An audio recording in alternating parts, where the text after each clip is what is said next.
Hello everyone, আসসালামু আলাইকুম রহমতুল্লাহ। আশা করছি সবাই ভালো আছেন। আলহামদুলিল্লাহ, আল্লাহর রহমতে আমিও ভালো আছি। ভিউয়ার্স, আপনারা দেখতে পাচ্ছেন সৌদি আরবে কিন্তু লাগাতার বৃষ্টি হচ্ছে।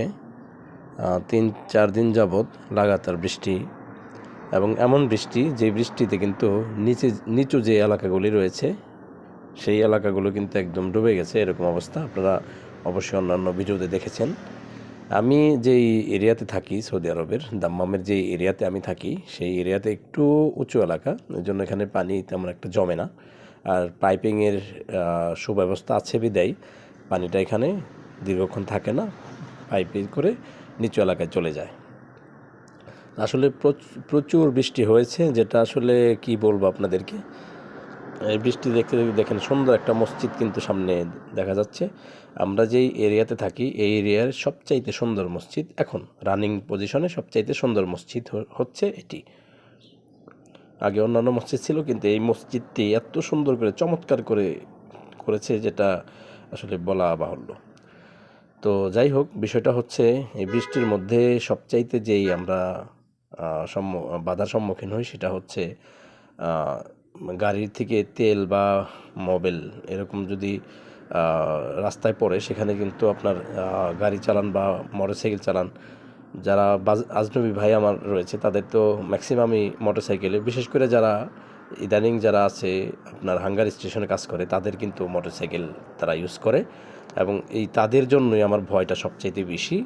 কেননা আপনি যখন মোটরসাইকেলটা টান দেবেন, এই দেখেন কত পানি জমে গেছে এখানে, গাড়ি যেতে পারছে না, এমন পানি জমেছে গাড়ি যেতে পারছে না। কিন্তু এটা বেশিক্ষণ থাকবে না,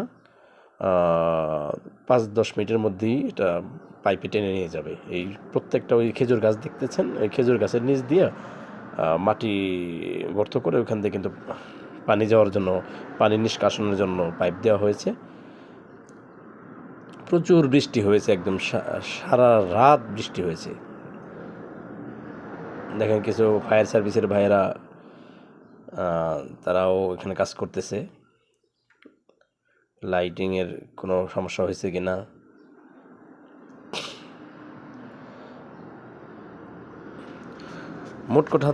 মোট কথা যেটা হচ্ছে, এখন আগে এক সময় আমরা প্রায় 16-17 বছর আগে যেটা আমরা সৌদি আরবে দেখতাম, ওই 2-3 বছর পরে একটা বৃষ্টি হইতো, এরকম লাগাতার বৃষ্টি হইতো। তখন এই পানি নিষ্কাশনের জন্য এরকম পাইপিং সিস্টেমটা তখন ছিল না, কাজেই পানিগুলো অনেক জমে থাকতো।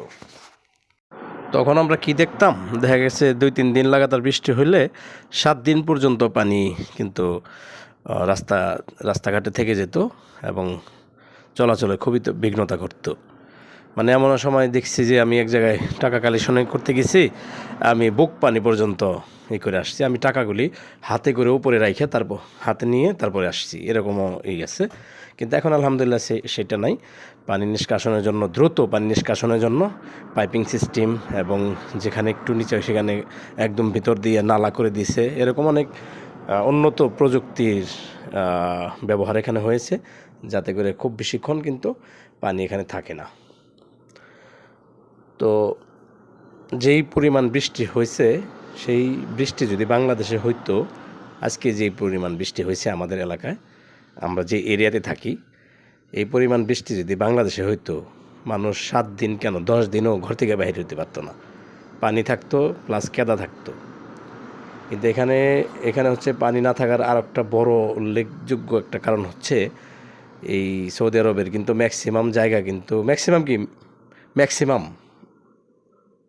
পুরাটাই, মিনিমাম বললাম না, পুরাটা জায়গা কিন্তু কি পাথর এবং বালু।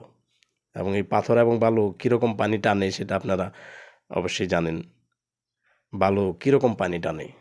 এই জন্য আসলে এখানে পানি বেশিক্ষণ আরও থাকে না।